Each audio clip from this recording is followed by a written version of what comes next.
Hello. MetaTrader 5 introduced some additional event handlers to the code, and one of those is the OnTrade event handler, which simply alerts you when there has been a trade event on the account. That event handler doesn't exist in MetaTrader 4, but today I'm going to show you how you can implement it in your MetaTrader 4 code.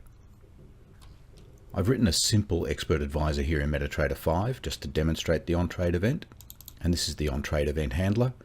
It has no arguments, so it doesn't tell you anything about the event that has happened. It simply says that an event has happened. So something has happened to a trade. And those somethings can be opening a new trade or pending order, or a pending order converting to a trade, or a trade closing, being deleted, or stop loss or take profit changing. A whole range of things. It's up to you in your code to determine what has changed and whether you need to do something about it. So in this little demonstration expert, all I've done is set up a message box to simply say something happened. And this is just to show you what happens in MetaTrader 5 first. So I've compiled that already. And let's go back to the MetaTrader 5 terminal. And now I already have this expert running. If I simply create a new trade, then I get this pop-up box, something happened. Now I'm going to get that several times.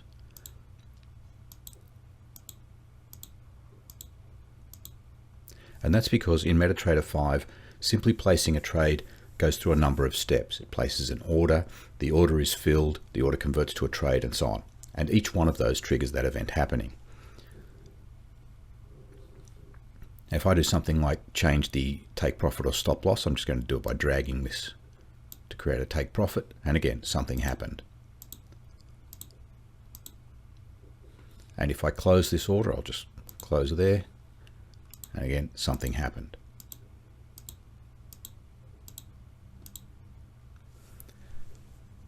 So I'm going to recreate that behavior in MetaTrader 4. Now I'm in the MetaTrader 4 editor. I've already created the expert advisor here just by using the wizard. So I've put it inside my OrChard folder, and inside that I've created a folder called OnTrade test. And inside that I've created this expert called OnTrade test.mq4. It has nothing in here at the moment, just the standard property statements. The init statement hasn't been changed, no onDinit, no onTick. And I've put the same message box in the OnTrade function here. That compiles without problem, but if I run this, the OnTrade event is not called in MetaTrader 4. And here's my MetaTrader 4 terminal, and I have the OnTrade test expert running. If I click buy, no messages popped up. So the OnTrade event handler isn't running in MetaTrader 4. Let me make changes to that. Still nothing happening. Close it. No messages popping up. So we have to create an observer for those events. Back into the code, I'm going to create this observer as a class. So let's go to the include folder under OrChard. I'll just create a new folder there.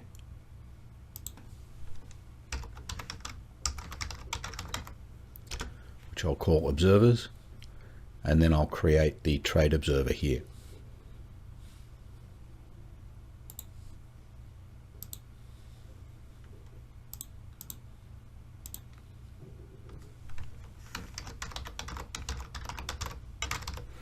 So the class name is going to be cTradeObserver. Now I've created the outline of the class here using the wizard. I've put nothing in here at the moment, but I did tidy up the comments a little bit. Now I'm going to be looking for things happening on the trades, or in MetaTrader 4 everything is called an order. Now this is a list of all of the order functions in MetaTrader 4 that show some property of the order. And so I'm going to be looking for these changing with some exceptions. Order comment is a string and generally not something I'm going to be looking for, so I'll leave that out. Order symbol can't change, so I'll also not be checking that. And that takes care of the two string properties, comment and symbol. The other properties are either doubles, integers, or dates, and so they can all be stored as a double. So I'm going to set up an array where I'm going to store all of these values as doubles. There are some that I'm also not going to be watching because they simply change over time just because of movements in market prices. So close price always reflects the current price where a trade would be closed. And so that's going to change every time the market price moves. Profit also changes as market price goes up and down. And swap changes each day as swap is charged to a trade. You may want to monitor this. I'm not going to bother, so I'm just going to leave that out for today. Now I said that I would be keeping these in an array of doubles. It's actually going to be a two-dimensional array. One dimension will be one for each trade, and the other dimension will be one for each property of that trade.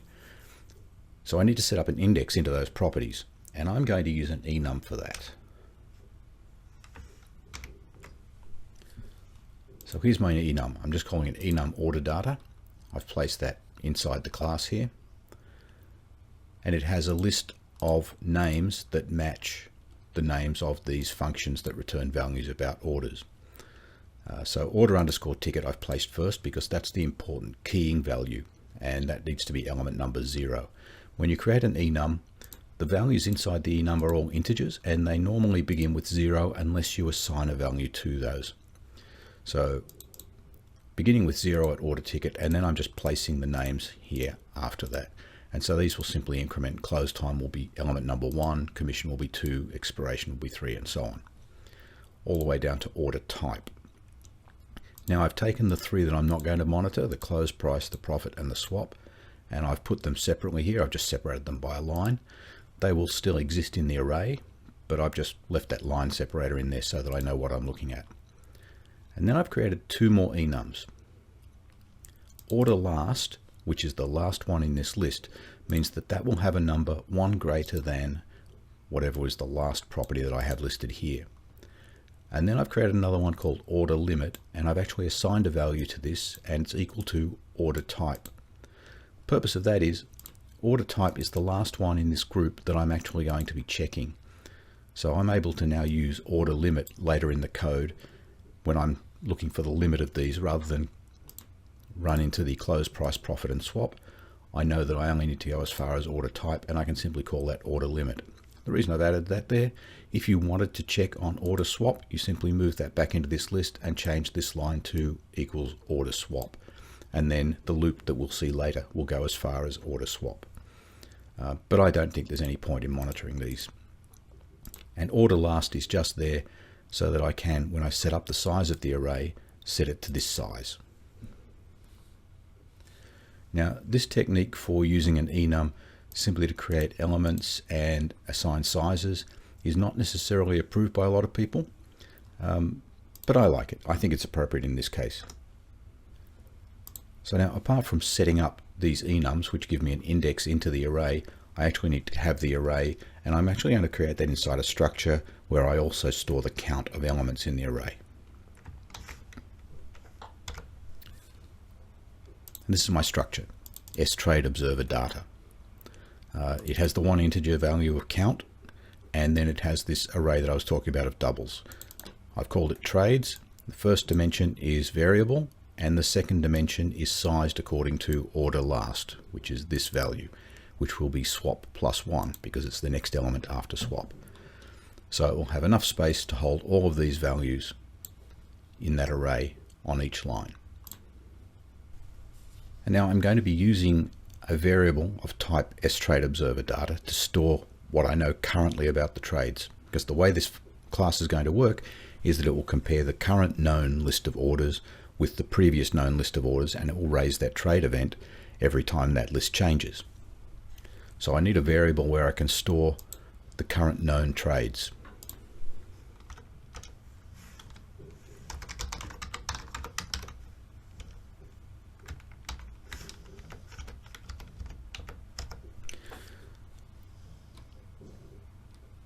So this is of type OnTrade observer data, and I'm just calling that mPrevious data. And now I need some functions. The first function I'm calling fill, and this will read all of the known trades into a variable type OnTrade observer data. So this will allow me to fill up this mPrevious data, or the comparison group, with the current known trades. And then to actually run this from somewhere, I have a function called startScan that's a public function. And now in the constructor, cTradeObserver : cTradeObserver, which is defined here, I just need to initialize that mPreviousData. So if I just call that fill function, it will load this with the currently known data. So when I first create the class, it will simply load itself with all of the known data.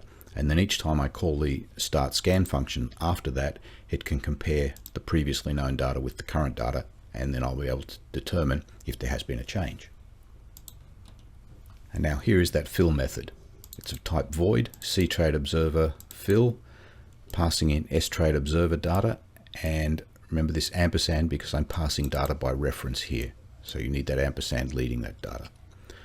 First thing I'm doing is initialize the count value. So if we just check back to the structure, the first value in there is the count, and then the only other value is the array of trades. So I'm initializing the count to be the orders total. And remember that the OnTrade event fires for any trade that happens in the account, not just trades on the chart where you're running the expert.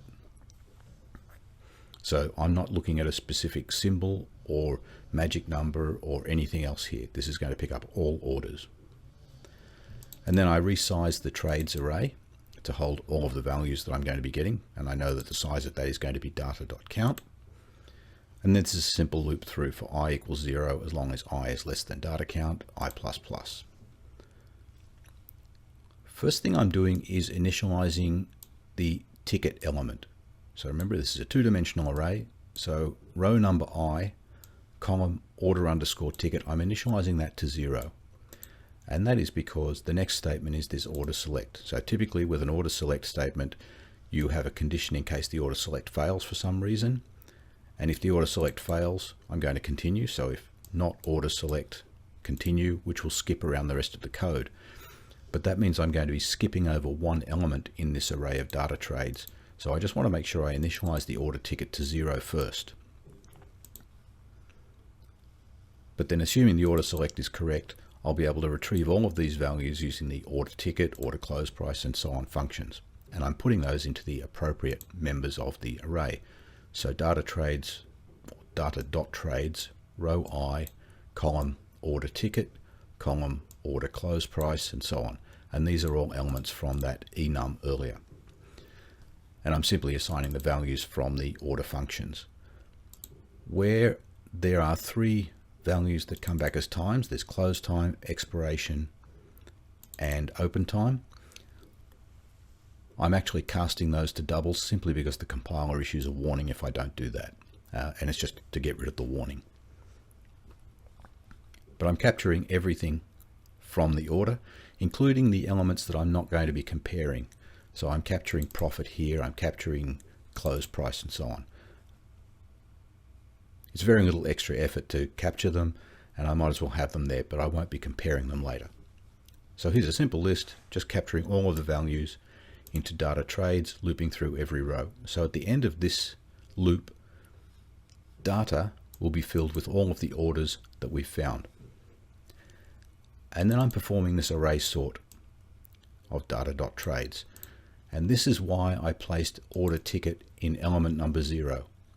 That array sort will sort the rows of trades according to the first element in that array.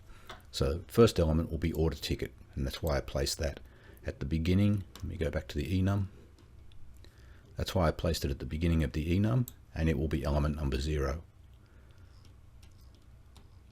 So after I execute this array sort, trades will be in ticket number order. And then the other function here is the startScan function. So here in startScan, first I declare a current data, which is of type sTradeObserver data. And then I call the fill function on current data. So now I have my member variable for previous data, and I have a new variable for current data. I'm initializing a variable, a Boolean type variable called change, and I'm just initializing that to false. And this will be what I use to determine if something has changed. So the first test, if current data count is not equal to previous data count, then something must have changed. I've either added an order or I've deleted an order. So something must have changed, and then I just set change to true. And this is the quick way out. So if that count has changed, I don't need to test anything else. I can just save some computer cycles. Else, and now I need to go through a loop. And this is going to loop initially through each row. So for int I equals 0, and the condition here is not changed and I is less than current data.count. Now I've already passed this test, so current data count is the same as previous data count. So that's my limit in terms of I, and I'm using I++ to loop through all of these trades. But I'm also testing this not changed. So as soon as I find a condition in the loop that sets change to true, it will also exit this, and so I'll again save some computer cycles because I've found a change. Now remember, the OnTrade fires for any change and it doesn't give any information back. So I'm not looking to find what's changed, just that something has changed. So inside that loop, I then need to compare the columns. So I have another for statement here. This time I'm using int j. Also with this, as long as not changed, and as long as j is less than or equal to order limit. And that's the special enum that I created earlier that says where I'm going to stop looking through the column numbers. And then j++. And then it's a simple test. If current data.trades ij, so row I column j, is not equal to previous data trades row I column j, then changed equals true and break. And this is why I sorted the arrays. The ticket numbers must be in the same sequence. So as soon as I even get a ticket number that's different to the previous ticket number, I know that I've had a change, because the count may be the same if I've, for example, both added and removed a trade, or a partial close will remove the original trade and create a replacement trade, and then the count would be the same, but there will be different ticket numbers, and I'll find that by comparing the ticket numbers. But it's important to have them in the correct order, because there's no guarantee of the order you retrieve tickets when you use that loop through the orders. So by sorting them, I know that all the tickets I have are in the same order they were previously. And so then I just set changed equal to true as soon as any of these elements are different, and break. Well, break will exit from this for loop, and because I've now set changed, I'll also be exiting from that for loop. So that's a complete test of everything I know about those orders. After that, I'm copying current data to previous data, and because this is a structure type, I can simply say previous data equals current data. And then if changed, and this is where I'm going to handle that event. So this is the main code for determining that something has changed. Now we're going to use some templating to be able to actually execute code that handles that event. So back to the beginning of the class, and I'm going to insert the templating line. So type def void. So the OnTrade event function, let me go back to my OnTrade test. OnTrade is of type void, and it takes no arguments. So this type def is saying it's a function of type void, a pointer, which I'm naming as t_onTrade handler, and it takes no arguments. So this effectively creates a variable type called t_onTrade handler, and that variable type can hold a pointer to a function. So when I create the instance of this class, when I call the constructor for this, I actually want to tell the class where it can find my OnTrade function. So I'm going to pass an argument into the constructor, t_onTrade handler, that's the type name, and I'm just calling the variable handler here. So down in the constructor I put the same thing, and then I assign that value from the function to mHandler, and I'm just going to create a variable in the class here, type t_onTrade handler, called mHandler. Alright, so what I've done here, I've declared a variable type, t_onTrade handler, that can hold a pointer to a function. I've changed the constructor so that it receives a pointer to a function of type t_onTrade handler. I've handled that inside the constructor code. I've assigned that pointer to an internal variable of the class called mHandler. And now in this if change section, I can just say mHandler. Now I declared this function as having no arguments, and it's of type void, so I don't need to capture a return value. And this is a pointer to a function, so I can simply use that variable name mHandler to call that function. So now to use all of that in the Expert Advisor, first I need to actually include that Trade Observer include file. So I've stored that under Orchard Observers called tradeobserver.mqh with the include statement. And now I need to declare a variable that will be the instance of that Trade Observer class. So type cTradeObserver, and I'm just calling it observer, and it's a pointer here with the asterisk, so asterisk observer. I'm going to instantiate that in the onInit. So observer equals new cTradeObserver, and here I'm passing OnTrade. That's the name of this function. And that's how I pass the pointer to that function into the constructor for this class. Now, because this is a pointer to an object, I just need to delete that in the onDinit. So that's just delete observer. But now I actually need to use the object. There is nothing that fires the OnTrade. So in MetaTrader 5, every time a trade happens, this fires instantly. But in MetaTrader 4, all we have is the onTick. So I'm going to use that, and I'm going to call the start scan method of the observer every time there is a tick. Now this does mean that when you make a trade in MetaTrader 4, there can be a slight delay before this fires while it waits for the next tick to come back from the market. But this is as close as we can get in MetaTrader 4. So all I need to do there is call observer.startScan. And that scan, as we've already seen, it will look at all of the current trades. It will compare that to the list of trades that were known the last time you called start scan. So every time you call this onTick, it will refresh that list with whatever it knows now. And if there is a change, it will call the function that was passed in here, which just happens to be this onTrade function. And all I'm going to do then is display this something happened message box. Compile that, and that's all compiled cleanly. Now let's go back to MetaTrader 4, and I'll just execute some trades so that you can see this happening. So remembering that this is going to fire in the onTick event, which means that if you load this up on a currency that's particularly inactive, it's not going to fire very frequently. You need to put it onto a currency that is actually doing something so that you can detect the trade events quickly. Let me first start by executing a buy trade. I've got this loaded on the Euro-US chart at the moment. It's running.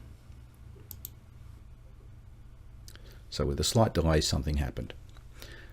Also, you'll notice that fires once. Because MetaTrader 4 firstly doesn't have the sequence of events happening that MetaTrader 5 has, but also I didn't really see a need to be alerting you many times when a single event happens. So I'm only raising this once, and it, as usual, is up to you to determine what has happened. If I do something like change the take profit on that, then again I get the something happened.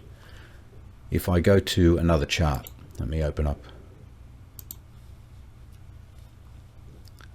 and I'll just execute a trade now on a different currency, and there again something happened. And if I change the take profit on this different currency, something happened. And if I close down one of these trades, and something happened. So there is a slight delay on those because it's waiting for the next tick to happen. And I'm doing this at the moment during the Asian session when things are particularly quiet. But this will at least fire that event to tell you that there has been a change in the trades from one tick to the next. Now, if you wanted to make this more functional, you could, in this start scan, not simply exit as soon as a difference is found, but track what those changes were and then create a method to come back in and find them, which will save you doing that work in this OnTrade event here. But to simply replicate what happens in MetaTrader 5, this class you can include then in any of your code, and the only steps you need then to make that happen are to include the file, create a variable to hold the ctrade observer class, instantiate it passing in the name of the function that you want to call when an OnTrade event happens, clean up afterwards, and then simply call start scan in the onTick event.